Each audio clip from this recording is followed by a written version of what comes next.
예배 드리시기 전에 한번 찬송하시겠습니다. 301장 한번 찬송하실까요?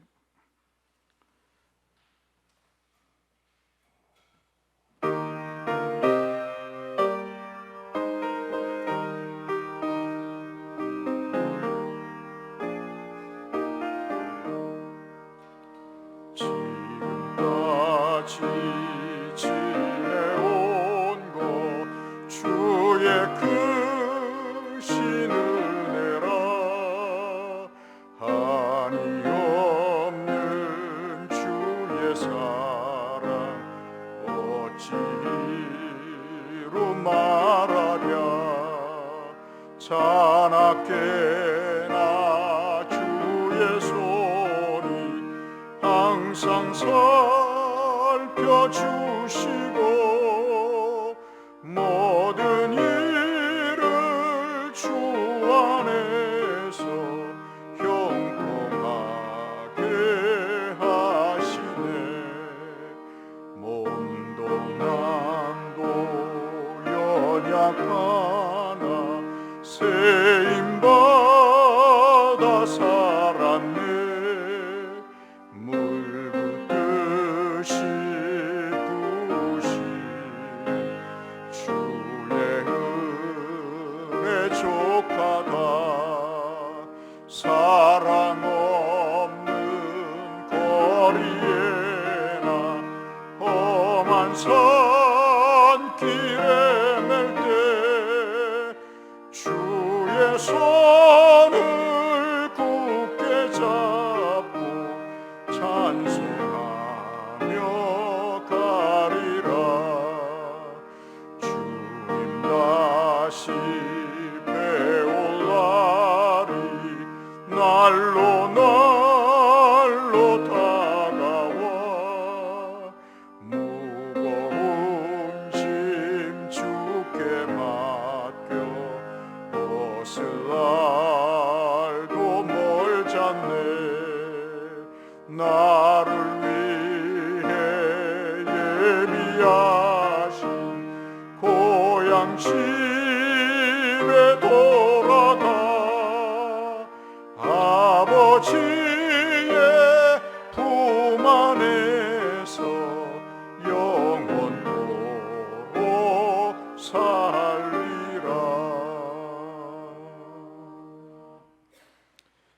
다 같이 묵도하심으로 2020년 5월 10일 주일 예배를 주 앞에 드리겠습니다. 언제나 생각을 하고 묵상을 해도 주님이 우리에게 베푸신 구원과 은혜의 흔적들은 우리의 삶을 살아가기에 충분한 주의 사랑이었고, 그 사랑에 힘입어 오늘도 하나님 앞에 주의 구원의 이름을 기억하며 신령과 진정으로 주님 앞에 예배할 수 있도록 저희들을 세워주셨사오니 주를 가까이 하는 자의 복이 예배를 통해서 있게 하여 주시고, 주를 앙망하는 자의 소망이 우리의 삶의 근거가 되는 그것을 확인하는 예배 시간으로 인도하여 주옵소서. 모든 마음의 아픔과 상처와 연약함을 치료하시고 하나님 주를 만나는 기쁨과 또 귀한 가정을 다시 한번 생각하고 돌아보며 우리의 사랑과 헌신을 다하는 그것을 확인하고 주님 다짐하는 복된 시간으로 인도하여 주시기를 간절히 소원하오며 예수님 이름으로 기원하옵나이다. 아멘. 신앙 고백하실까요? 나는 전능하신 아버지 하나님, 나는 그의 유일하신 아들 우리 주 예수 그리스도를 믿습니다. 그는 성령으로 잉태되어 동정녀 마리아에게서 나시고 본디오 빌라도에게 고난을 받아 십자가에 못 박혀 죽으시고 장사된 지 사흘 만에 죽은 자 가운데서 다시 살아나셨으며 하늘에 오르시어 전능하신 아버지 하나님 우편에 앉아 계시다가 거기로부터 살아있는 자와 죽은 자를 심판하러 오십니다. 나는 성령을 믿으며 거룩한 공교회와 성도의 교제와 죄를 용서받는 것과 몸의 부활과 영생을 믿습니다. 아멘. 620장으로 하나님을 찬양하겠습니다.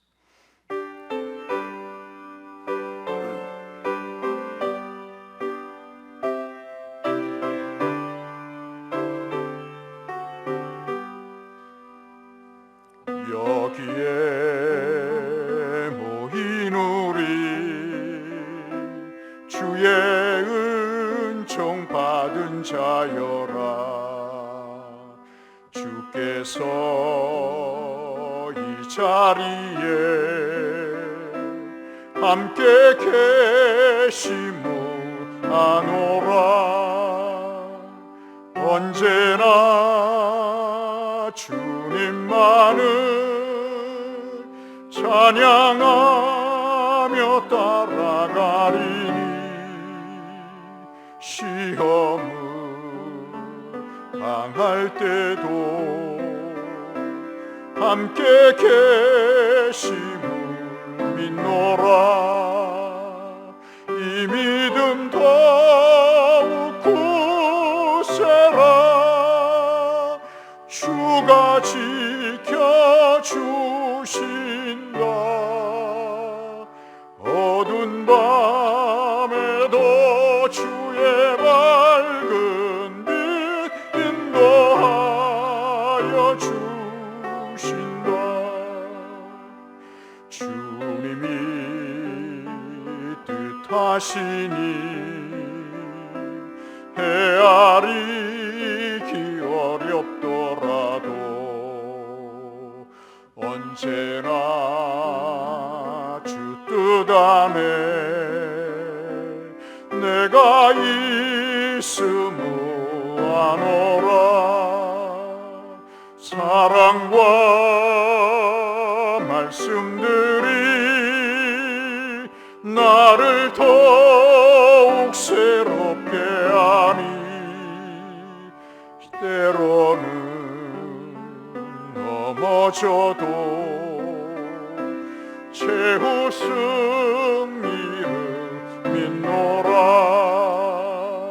이 믿음 더욱 굳세라. 주가 지켜주신다. 어두운 밤에도 주의 밝은 빛 인도하여 주신다. 여기에 모인 우리 사랑받는 주의 자녀라. 주께서 뜻하신 바 우리 통해 펼치신다. 고통과 슬픔 중에 더욱 주님 의지하오니 어려움 이겨내고 주님 더욱 찬양하라. 이 믿음 더욱 굳세라.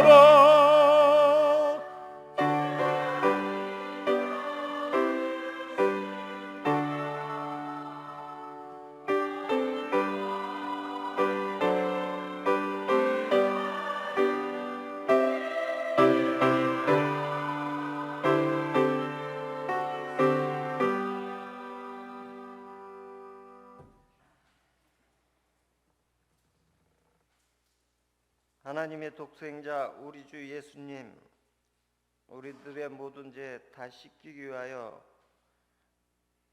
이 세상에 오셔서 십자가에 달려 죽으시고 부활하신 그 큰 사랑과 은혜에 감사와 영광과 찬송을 올립니다. 오늘 예배 드릴 때 우리 마음속 깊은 데서 우러나오는 감사의 예배가 되게 하시고 하나님의 그 크신 사랑에 감격하여 경배드리는 예배가 되게 하시옵고 우리의 기쁨이 되고 참 평안이 깃드는 감사와 은혜가 넘치는 예배의 시간이 되어지길 소원합니다. 요새같이 코로나 질병과 어려워진 경제 가운데에서도 하나님께서 베풀어 주신 은혜와 사랑을 마음이나 글로나 생각으로 다 표현할 수 없는 그 크신 하나님의 은혜와 사랑에 감사합니다. 그러나 저희의 삶 가운데 세상의 문화가 너무 매력적으로 보여서 신앙인으로서 넘지 말아야 할 선을 넘어 그것에 올무가 되어 괴로워하며 믿음 생활이 흔들리는 저희의 연약한 믿음을 주님 앞에 고백하고 회개합니다. 용서하여 주시옵소서. 성령 충만한 가운데 죄에서 승리하는 참 신앙인이 되게 하여 주시옵소서. 주님께서 세우신 대곡교회가 구제하고 선교사님을 도우며 지역을 섬기며 어렵고 힘들어 지친 이 세상에 하나님의 빛된 소식, 기쁜 구원의 소식을 전하는 능력 있는 교회로 세워지기를 소원합니다.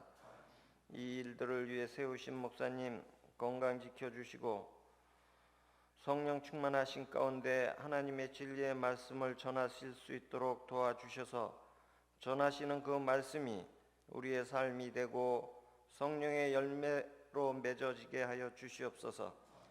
5월은 가정의 달입니다. 또 5월은 만물이 성장하는 계절입니다. 우리의 신앙과 인격도 성장하여 세상에 그리스도인의 본을 보이는 삶이 되게 하여 주시옵소서. 주님, 저희를 낳으시고 길러주신 부모님 은혜에 소홀하지 않게 하시고 저희를 위해 모든 것을 희생하신 부모를 공경하고 자녀된 도리를 다하는 저희들 되게 하여 주시옵소서. 또 그 가운데에서도 마음과 육신의 연약함으로 아픔의 고통과 궁핍함과 외로워서 힘들어하는 자, 그 옆에서 그들을 지켜보며 아파하는 자들이 있습니다. 하나님 기억하시고 뒤돌아보시고 응답하여 치료하고 축복하여 주시길 소원합니다. 하나님, 저희들에게는 예수 그리스도의 십자가의 죽으심과 부활하신 그 능력의 복음을 전하는 자 되게 하여 주시고 그 전함이 다른 신과 믿지 않는 자들에게는 미련하고 허망한 것일지라도 오직 하나님의 부르심을 받은 우리에게는 하나님의 능력이요 하나님이 주시는 지혜가 되게 하여 담대히 그 복음을 전하는 자들 되게 하여 주시옵소서. 하나님 앞에 예배를 드립니다. 질병과 고통의 어려움에서 승리케 하시고 예수님께서 이미 승리하신 그 길을 걸어가게 하시고 온전케 하신 우리의 믿음의 반석이 되신 예수님 이름으로 기도합니다. 아멘.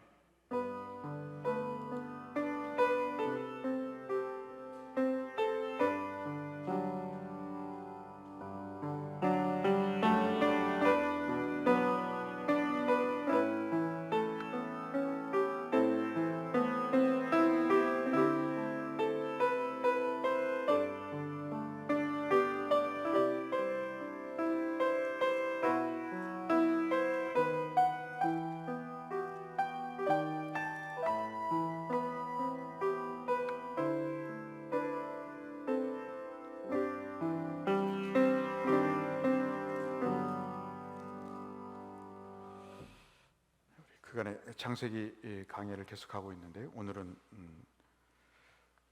어버이 주일, 스승의 주일을 맞이해서 우리 사무엘하 본문을 바꿔서 사무엘하 6장의 말씀을 잠시 보겠습니다. 6장 16절부터 23절의 말씀.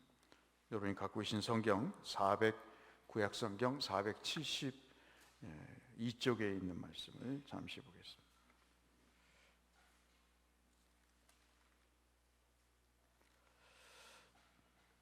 은혜 받기를 말한 마음 소원하는 마음으로 여러분 한번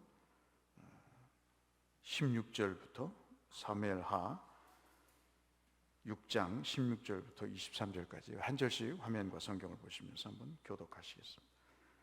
여호와의 궤가 다윗성으로 들어올 때 사울의 딸 미갈이 창으로 내다보다가 다윗 왕이 여호와 앞에서 뛰놀며 춤추는 것을 보고 심중에 그를 업신여긴지라.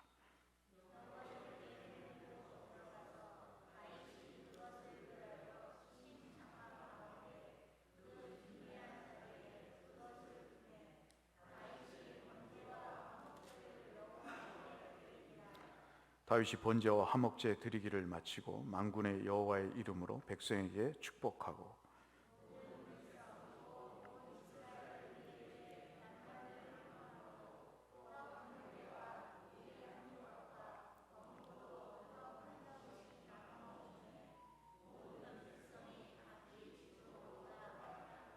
다윗이 자기의 가족에게 축복하러 돌아오매 사울의 딸 미갈이 나와서 다윗을 맞으며 이르되 이스라엘 왕이 오늘 어떻게 영원하오신지 방탕한 자가 염치 없이 자기의 몸을 드러내는 것처럼 오늘 그의 신복의 계집종의 눈앞에 서 몸을 드러내셨도다 하니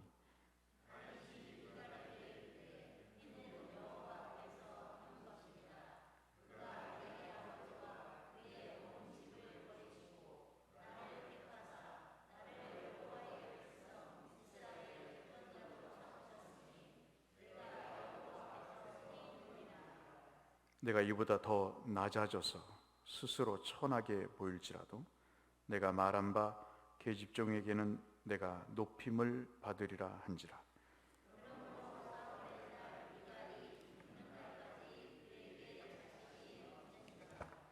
아멘.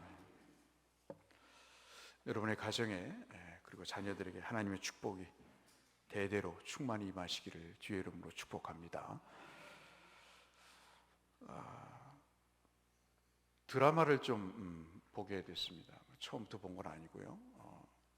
그 인기가 있는 드라마를 보면서 유심히 그 가정에 관한 내용들을 한번 좀 살펴보게 되는데요. 요즘 가정과 가족이 무엇인지 그리고 부부 관계가 무엇인지에 대한 드라마가 인기에 방영되고 있습니다. 조금 장르는 다르지만 KBS에서 하는 한 번 다녀왔습니다 라는 그 프로그램을 아마 아시는 분은 아실 거라 압니다. 부모와 자식 간에 특별히 이혼에 대한 그 경험을 하면서 세 자녀가 이혼을 하고 막내는 파혼을 당하는 이러한 가정사를 통해서 그들이 어떻게 그 어려운 상황을 이제 극복해 나가는가에 대한 내용들을 담고 있는 드라마가 방영이 되고 있고요. BBC에서 닥터 포스터라고 하는 그 원작을 소재로 막장 드라마 같은 그런 걸 텐데요. 그것을 JTBC에서 부부의 세계라는 것으로 다시 개작을 해서 방영을 하는 내용입니다. 사랑이 무한하지 않고 그리고 불변하지 않다는 그 개념을 완전히 깨버리고 부부라고 하는 그 약한 연결고리를 통해서 그것이 얼마나 무참히 버려질 수 있는가. 내가 평생 당신을 잊지 않고 버리지 않고 평생 사랑하겠다고 하는 그 약속이 얼마나 그 연약한 두 사람과의 연결고리인가 하는 것들을 알려주는 그런 내용들입니다. 그래서 인간 사이에서의 사랑은 영원하지 않고 불변하지 않다. 서로 복수해 가면서 서로 버려지면서 그리고 그것에 대한 또 복수를 하면서 소중한 것들을 잃어버려 가는 그런 내용들을 유심히 한번 관찰을 해보게 됩니다. 그래서 우리는 지금 현재 상당히 심각한 가정에 대한 위협을 받고 있다고 볼 수 있겠습니다. 아마도 이 가정 저 가정에서 알게 모르게 빨간 신호등이 켜져 있어서 순간순간 급브레이크를 밟아야 되는 그런 상황 속에 있는 것이 사실인 것 같습니다. 출산이 고통스러워서 결혼을 하지 않겠다는 의견도 있고요. 또 자녀를 양육하는 게 돈이 너무 많이 들어서 내가 결혼하지 않겠다, 자식을 낳지 않겠다 하는 그런 사상들도 있습니다.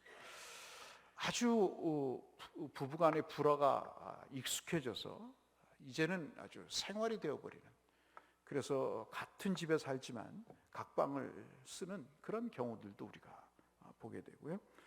그래서 그런 부모의 삶을 보면서 결혼을 하지 않겠다고 하는 그런 결혼에 대한 거부감, 물론 다른 요인도 있겠습니다만은 그러한 거부감 같은 것도 우리 자녀들 가운데 있는 것도 사실입니다.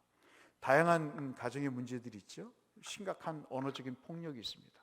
물리적으로 몸을 때리기도 하게 되죠. 그 다음에 굉장히 우리 속에 팽배되어 있는 무심함, 자기 입만 생각하는 그런 내용, 부모가 뭘 드셨는지 어디 아파하는지를 모르는 그런 무심함, 그저 출퇴근하면 끝이다라고 생각하는 그런 일들이요. 그 다음에 얼마나 게으른지, 서로를 위해서 희생하려고 하는 그런 면들이 없어지는, 자기만 딱 정돈을 하고 자기 생활만 하고 가족이 어떤 일에 어떤 상황에 노출되어 있는가에 대한 개념과 생각이 없는 그런 일상적인 생활을 살고 있는 것이 아마도 우리 가정에 켜진 빨간 신호등 중에 다양한 모습이 아닌가 이렇게 생각이 됩니다. 이혼은 어떻습니까? 최근에 어떤 탤런트 또 연예인 부부가 황혼 이혼을 했지 않습니까? 나와서 울기도 하고 또 그것이 자랑인 양 이야기도 하고 또 노후 생활을 걱정하면서 어떻게 살아갈까에 대한 그런 고민도 하는 것이 우리 가정의 문제라고 볼 수 있겠습니다. 죽음은 또 어떻습니까? 어떻게 죽음을 맞이할까? 이런 것들이 늘 기도 가운데 생각이 들죠. 천국이 어떨까 하는 생각도 해보게 되고, 그리고 내 이 육신이 죽었을 때 남은 가족들을 어떻게 할까 하는 그런 걱정도 사실 우리에게는 빨간 신호등 아닌 빨간 신호등이라고 볼 수 있겠습니다. 가정도요, 생명처럼 출생에서부터 소멸까지 나타나서 없어지는 그런 단계가 있습니다.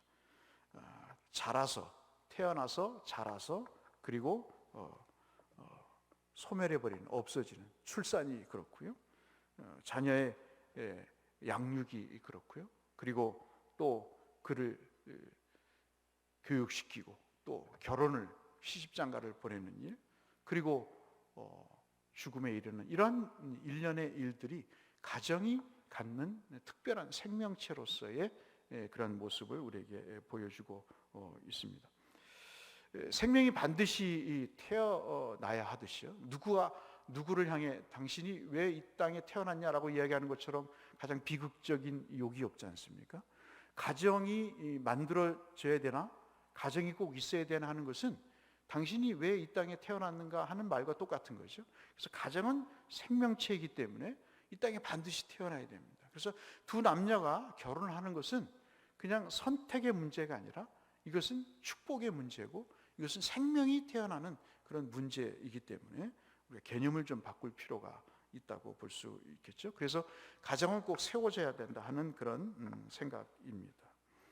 그리고 가정은 반드시 하나님이 직접 만드신 창조의 기본적인 단위임을 아시죠? 가정은 인간이 만든 것이 아니고 하나님이 만드셨다는 데 그 소중함이 있습니다. 아담과 하와가 범죄한 이후에 서로 책임을 떠넘기죠. 저 인간 때문에 이런 문제가 발생했다. 그러니까 주님이 그 남녀에게 두 가지를 이야기를 하시잖아요. 먼저 여자에게는 뭐라고 합니까? 해산의 고통이 있을 것이다. 그 관계를 깼을 때의 아픔이 얼마나 힘든 일인가 하는 것들, 그리고 한 생명이 태어나는 것이 얼마나 참으로 그 쉬운 일이 아닌 어려운 일인가를 설명해 주시죠. 그러면서 남편의 다스림을 받을 것이다. 여기서 남편을 원하고 남편을 다스린다는 말씀은 그를 바라보고 그를 복종하는 그의 뜻에 따르는 그런 의미를 말씀을 하고 계시죠. 남자에게는 어떻습니까? 가정을 위해서 수고하게 하는, 노동의 고통이 저주라고 얘기하는 사람도 있지만, 그러나 그 원문을 살펴보시면 노동은 축복이고 노동은 가정을 다시 회복해가는 하나의 과정이다, 이렇게 이야기를 하고 있는 것이죠. 그래서 여자에게는 서로를 바라보게 하고 그리고 존경하게 하고, 다스린다는 것은 그 존경하는 관계를 회복하는 일이고, 그리고 남자에게는 가정을 위해서 열심히 헌신하고 그 사랑을 그 노동이라는 것으로 표현하는 그런 가정의 회복을, 깨져가는 가정의 회복을 주님이 그렇게 저주가 아닌 또 다른 형태의 축복으로 그 가정을 회복해 가시는 내용을 우리가 창세기 3장 16절에서 17절을 통해 우리가 알 수 있습니다. 본문의 말씀은 여러분 잘 아시는 말씀처럼 블레셋의 언약궤가 빼앗기게 되는 일의 배경을 갖고 있는 내용입니다. 오랫동안 하나님의 임재로 상징이 됐던 이 언약궤가 빼앗깁니다. 그 과정에서 수레, 소가 끄는 수레에 싣고 오다가 우사가 그 넘어지는 언약궤를 잡다가 현장에서 즉사하는 그런 비극도 있게 됩니다만은, 좌우간 그 내용을 통해서 이제 다윗이 하나님 앞에 생각을 하죠. 민수기에 나와 있는 그 말씀을 따라서 이제는 레위인들, 제사장들이 그것을 메고 다윗 성으로 오게 만듭니다. 그는 너무나 기뻤어요. 하나님 앞에 하나님이 우리와 함께 하신다고 하는 그 언약궤가 돌아오는 것에 대해서. 우리도 그렇지 않습니까?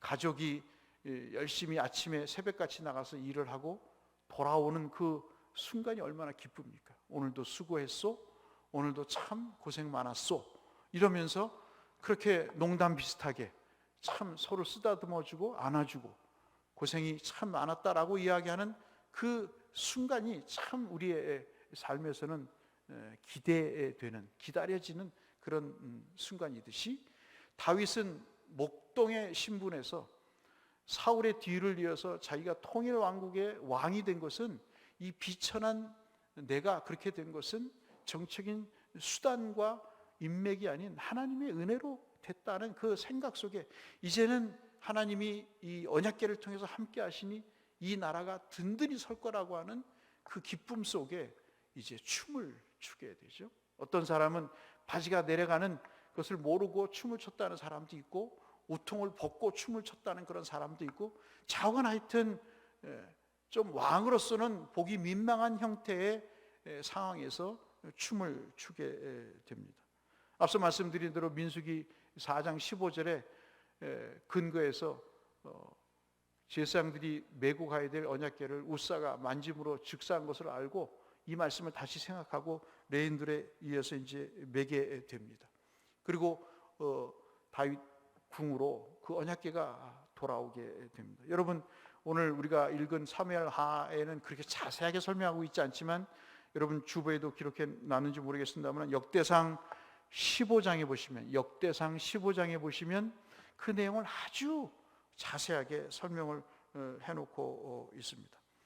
여러 가지 이유가 있겠습니다만은, 좌우간 그런 상황 속에 언약궤가 돌아오는 것을 기뻐해서 춤을 추는 모습을 그 발코니에서 와이프 되는 미갈이, 즉 사울의 딸인 미갈이 그 장면을 물끄러미 쳐다보게 되죠.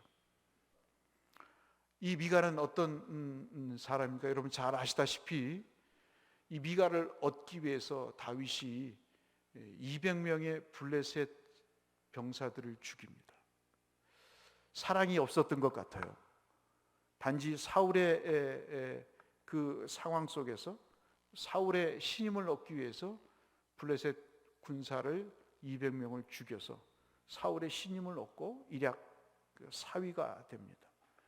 그런 모습을 미갈이 보고 기뻐합니다. 그래서 그를 사랑한다는 이야기를 사무엘상 18장에서 여러 차례 고백을 합니다만 다윗은 한 번도 미갈을 사랑한다는 표현을 하지 않습니다. 아마도 그런 걸 봐서 정략적으로 미갈을 아내로 삼고자 했던 것이 아닐까요? 좌우간 언약궤가 돌아오고 춤을 추는 그 과정에서 미갈이 왕궁에 있었습니다. 어찌된 일일까요? 여러분 아시다시피 이 미갈은 사울이 죽은 이후에 전 남편에게로 돌아갑니다. 여러분 아시는 발델이라고 하는 전 남편에게로 돌아가 행복하게 살고 있는 그 여인을 빼앗아 오게 되죠. 다윗이. 우리가 알고 있는 다윗의 모습과는 전혀 다른 그런 상황입니다. 왜 그랬을까요? 사울의 그 노선을 따르는 정치적인 세력들이 다윗에게는 필요했겠죠. 다윗만 좋아하는 사람이 있었던 것이 아니고 다윗을 싫어하는 사람도 예나 지금이나 마찬가지지 않습니까? 나를 좋아하는 사람이 있는 반면 좋아하지 않는 사람도 있기 때문에 그들을 어떻게 정치적으로 흡수해서 화합할까 하는 차원에서 남편과 살고 있는 그 미갈을 빼앗아 와서 지금 왕궁에 앉혀놓은 상황입니다. 그 여인이 얼마나 불행하겠습니까? 근데 밖에서 설안에서 그 창문으로 내다보니까 왕이 그 일을 하고 있는 겁니다. 그러면서 여러분 뭐라고 이야기를 하죠?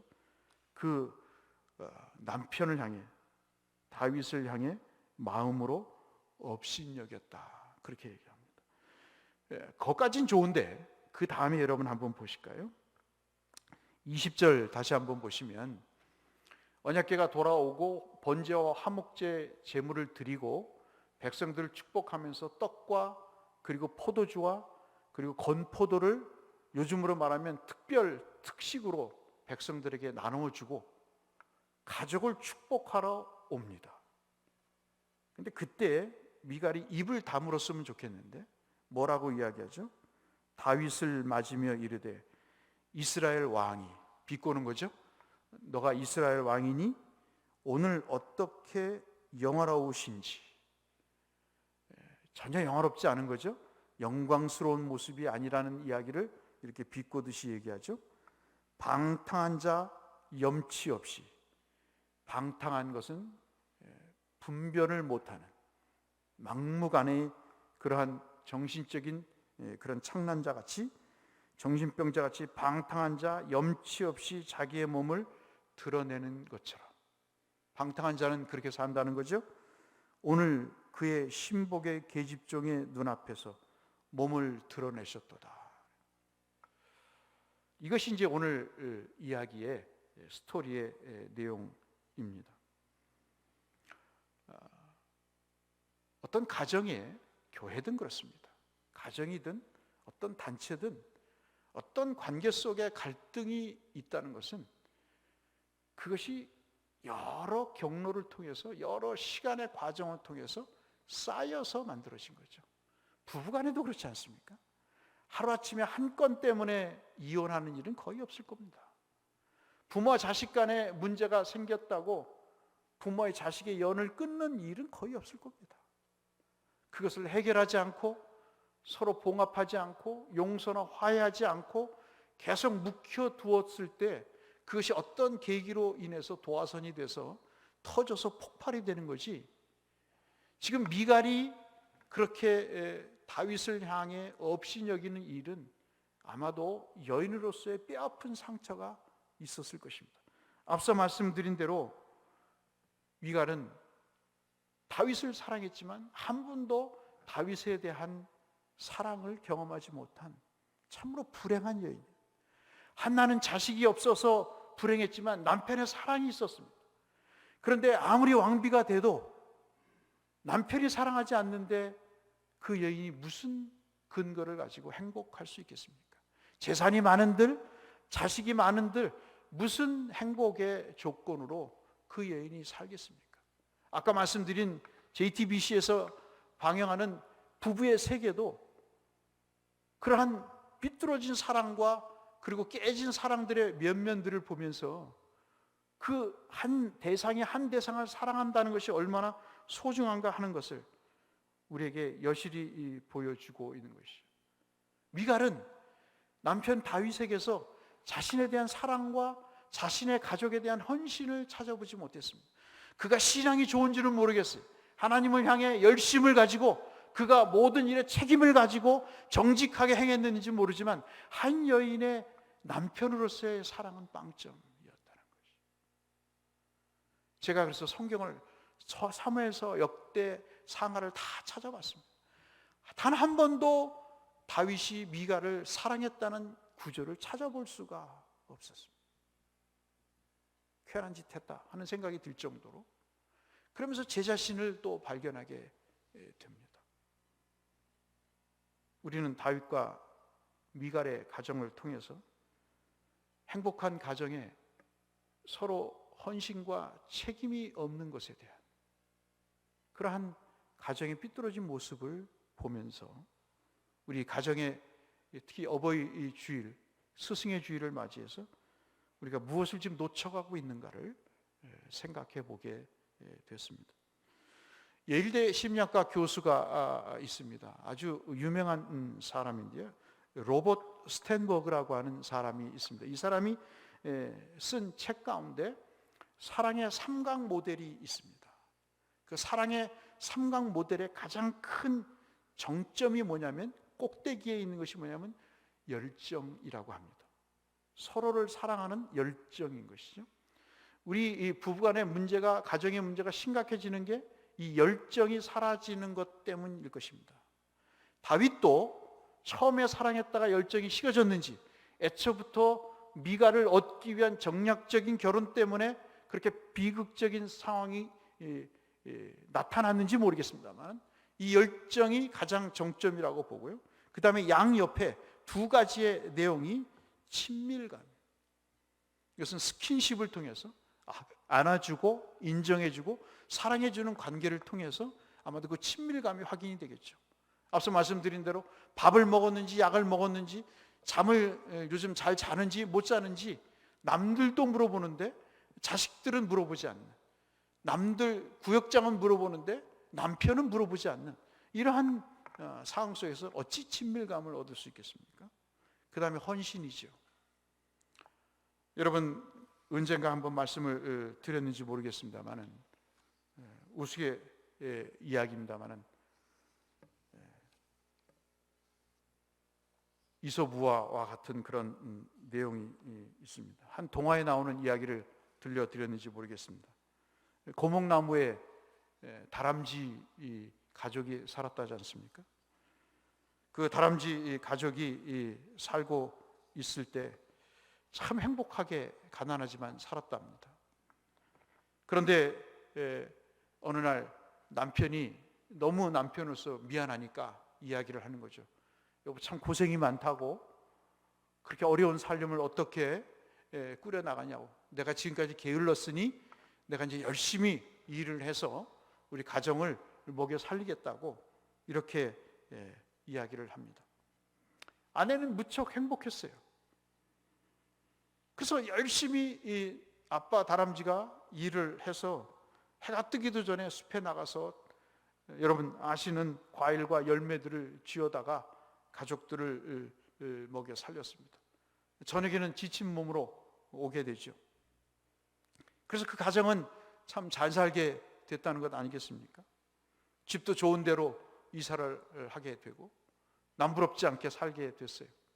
그런데 어느 날 문제가 생겼습니다.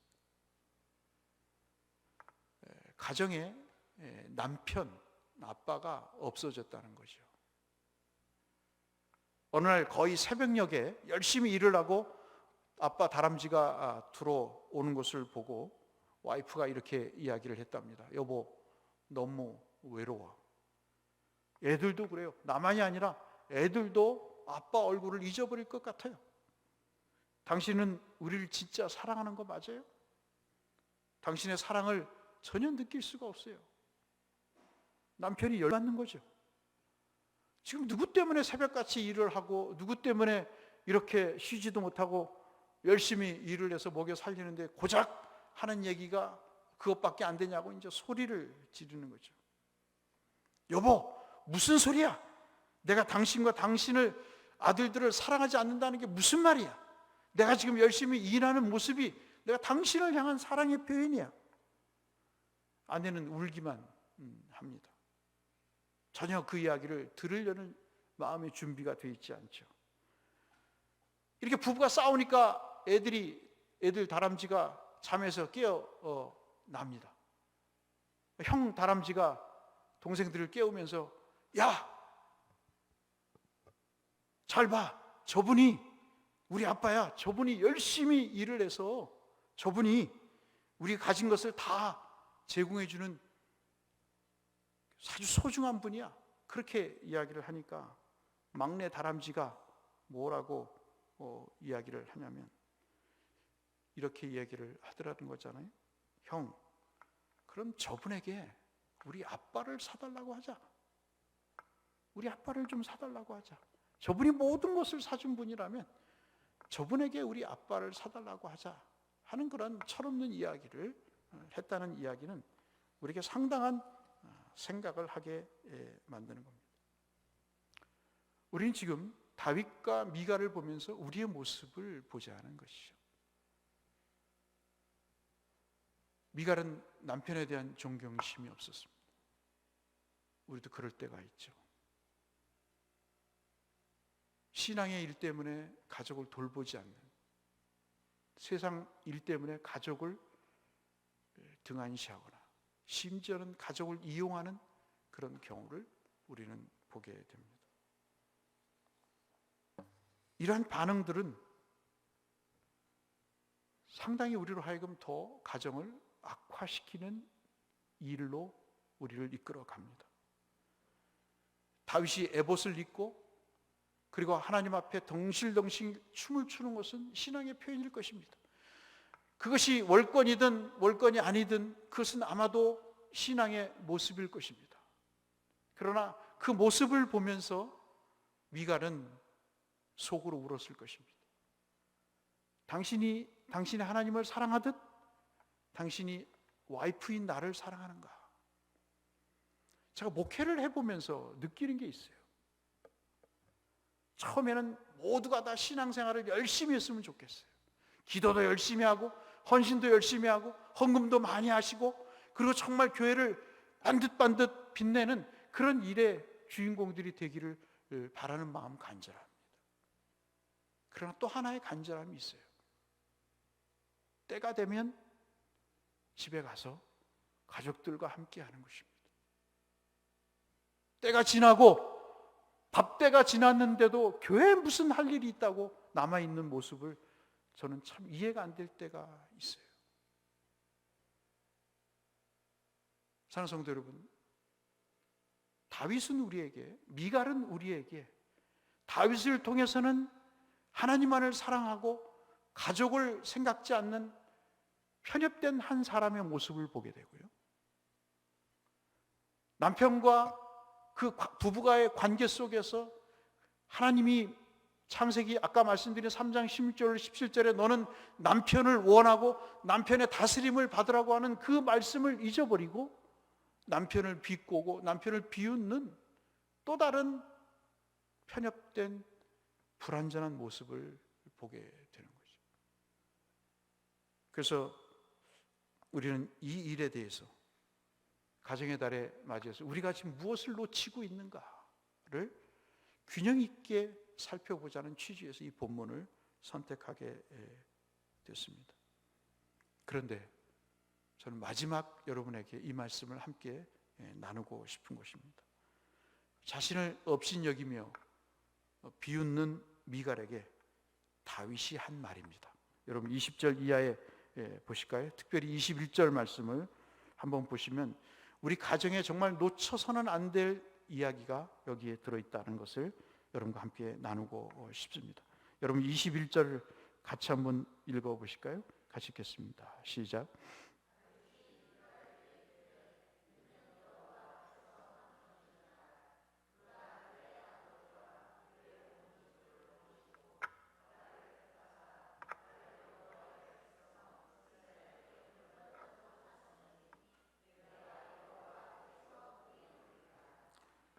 그러면서 22절에 내가 이보다 더 낮아져서 스스로 천하게 보일지라도 내가 말한 바 계집종에게는 내가 높임을 받기를 원한다 하는 이야기를 합니다.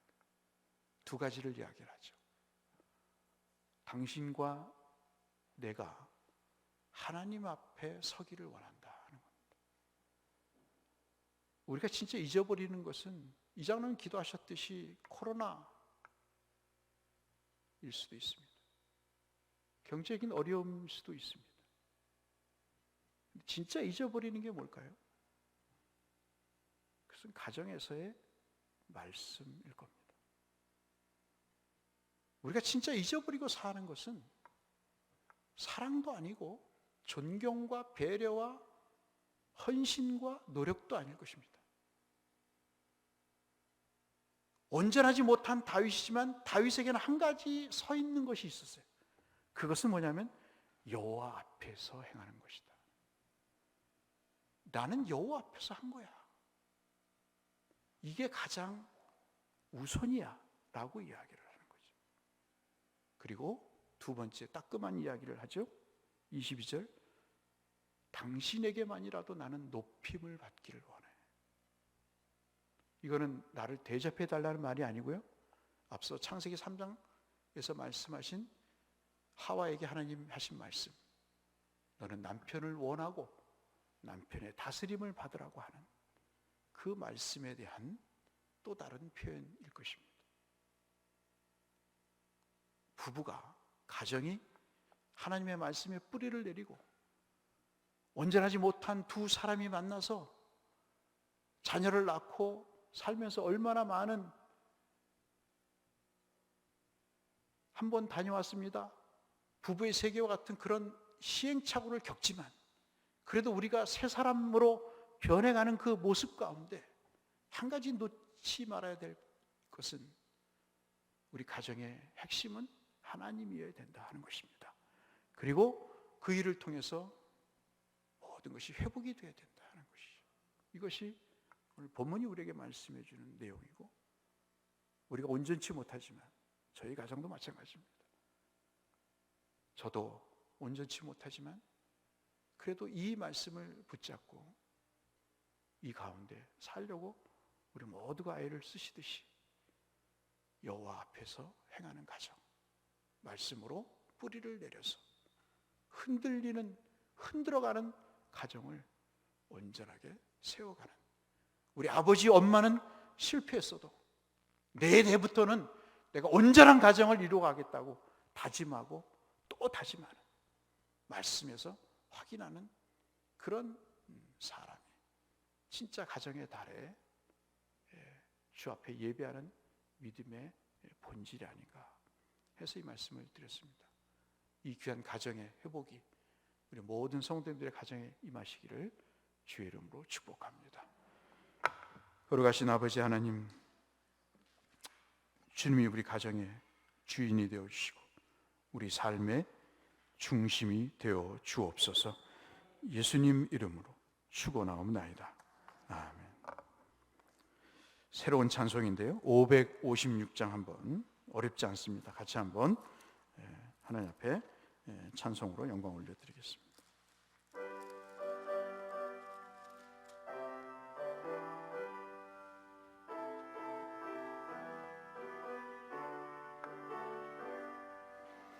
날마다 주님을 의지하는 우리 집 가족은 복되어라. 다 함께 모여서 찬양하니 하늘의 위로가 넘쳐나네. 할렐루야 할렐루야, 사랑과 행복의 안식처. 할렐루야, 우리 가정 주님만 모시고 살아가리. 아버지 어머니 사랑하고 형제와 자매들 무해하니 세상의 풍파가 밀려와도 주 사랑 안에서 두려움 없네. 할렐루야. 우리 가족 사랑과 행복의 안식처. 할렐루야. 우리 가족 주님만 모시고 살아가리. 말씀과 기도가 풍성하고 기쁨과 감사가 가득하니 하나님 우리 집 생각하사 대대로 복되게 하시도다. 할렐루야. 우리 가족 사랑과 할렐루야. 우리 가족 주님만 모시고 살아가리. 신앙을 중심으로 우리의 가정들을 주님 생각하며 주의 복을 빕니다. 애쓰며 수고하며 서로 사랑하며 헌신하며 이해하며 배려하는, 생각하고 또 하나님 품어주는, 지켜주는 그 귀한 가정의 모든 사랑의 공동체의 그 일들을 주께서 기억하시고 우리 특별히 자녀들, 제자들의 이어져 만들어져 가야 될 가정들을 주께서 또 복되게 하셔서 하나님 아버지 그들을 통한 하나님의 세우신 가정의 의미와 그 복이 저들을 통해 하나님 아버지 모든 열방에 흘러넘칠 수 있도록 주께서 축복하여 주옵소서. 깨진 것이 있으면 하나님 아버지 붙여주시고 하나님 벌어진 것이 있으면 꿰매주셔서 주 하나님 온전케 하여 주옵시고 알지 못한 것 있으면 찾아 함께 그 기쁨을 누리는 회복의 은혜도 내리워 주옵소서. 오늘 저녁만이라도 함께 서로 위로하고 격려하며 주님 앞에 감사하는 시간을 가질 수 있도록 주께서 우리 모두를 축복하시고 고되고 힘든 상황 가운데서도 하나님을 바라보고 가족을 위해 헌신하는 모든 가장들을 주께서 축복하시고 허리가 끊어질 듯한 하나님 등이 터질 듯한 아픔 속에서도 온 관절이 하나님 문드러질 정도로 일을 하는 우리 어머니들을 기억하시고 하나님 자녀들을 양육하고 섬기는 그 일에 하나님 은혜를 베푸시고 주께서 건강의 복을 주셔서 능히 감당할 수 있도록 도와 주옵소서. 우리 교회를 축복하시고 교회라는 이 공동체도 큰 가정의 한 단위오니 하나님 서로 사랑하게 하시고 용서하고 용납할 수 있도록 주께서 오늘 우리의 왼쪽 가슴에 단 꽃과 같이 우리가 만개하는 교회 되게 하여 주옵소서. 예수님 귀하신 이름으로 축원하옵나이다. 아멘. 감사합니다. 코로나가 다 진정이 된 것 같은데 또 이태원에서 아이들이 춤을 추다가 또 1,000명 넘게 접촉이 돼서 어떻게 지금 될지 모르겠습니다. 제2의 싱가포르처럼 다시 어려움에 처할런지 또 이렇게 방역 당국과 우리 모두가 긴장하고 걱정하고 있는데요. 이 한 주간 특별히 우리 식구들을 위해서, 교우들을 위해서 여러분 기도해 주시기를 부탁 말씀을 드립니다. 오늘 어버이 주일, 스승의 주일로 섬기는데요.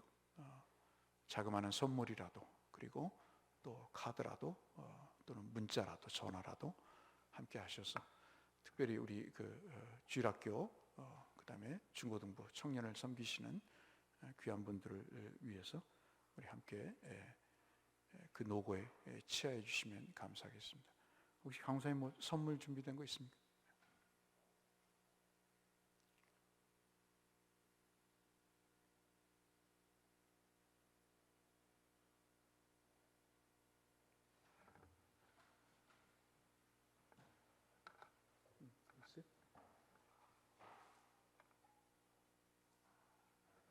어느 분 드립니다. 2부 예배에는 그 김도란 장로님 이제 부장 장로님으로 수고하시는데요. 우리 장로님 잠깐 나오실까요? 3부 예배 때는 또 다른 선생님들 2부 예배 때 김 장로님만 나오시는 건가요? 유난히 꽃이 잘 어울리시는 그런 예배 시간인 것 같습니다. 많이 애쓰고 수고하셨는데 우리 뜨거운 박수로 한번 격려해 주실까요?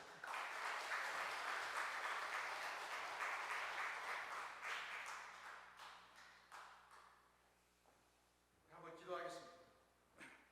사랑하시는 하나님 아버지, 사람을 키우는 일이 어디 그리 쉬운 일이겠습니까? 시간과 마음과 그리고 물질이 들어가며 무엇보다도 믿음으로 물을 주는 일입니다.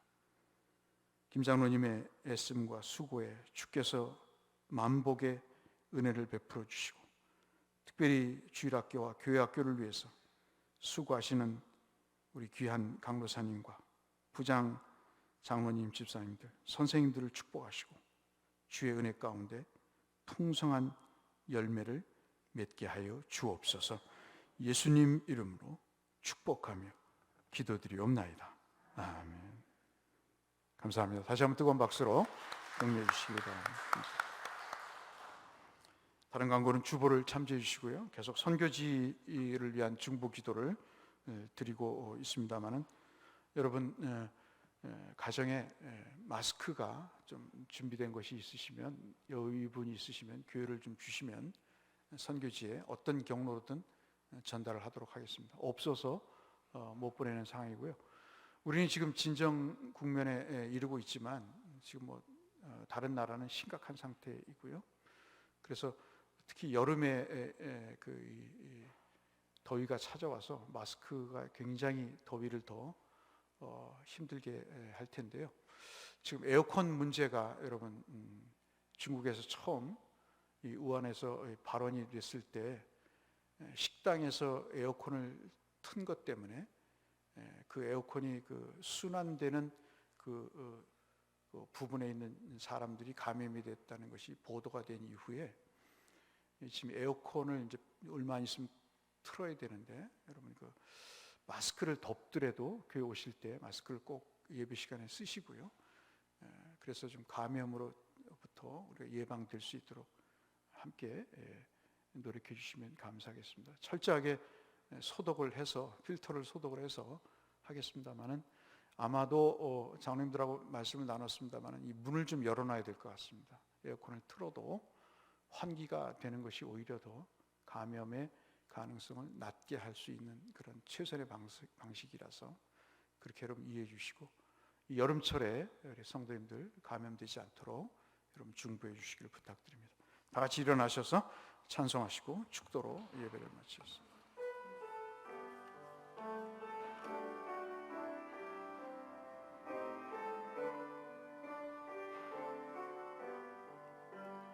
바다 같은 주의 사랑 내 맘속에 넘치네.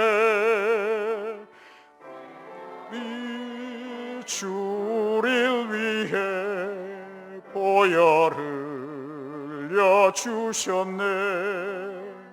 영원하신 주의 사랑 어찌 우리 잊으리.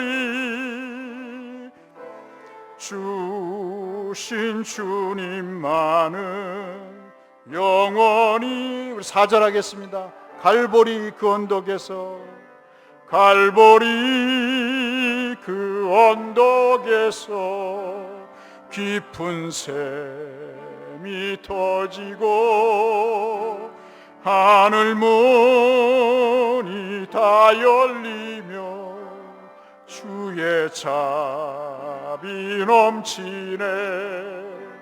물결치는 주의 사랑 한없이 쏟아지고 하늘나라 평화 정의 죄악 세상 적시네. 지금은 우리 주 예수 그리스도의 보혈의 은혜와 하나님의 사랑하심의 극치와 구원을 이루기 위해 지금도 우리를 이끌어 가시는 성령 하나님의 감동 역사하심이 오늘 다윗과 미갈의 가정을 통해서 우리가 놓치고 있는 것이 무엇이고 붙잡아야 될 것이 무엇인가를 확인하며 우리의 가족을도 축복의 행복의 터전으로 만들기를 마음에 다짐하는 사랑하는 모든 믿음의 식구들의 심령 위에 이제로부터 영원토록 함께 계실지어다. 아멘.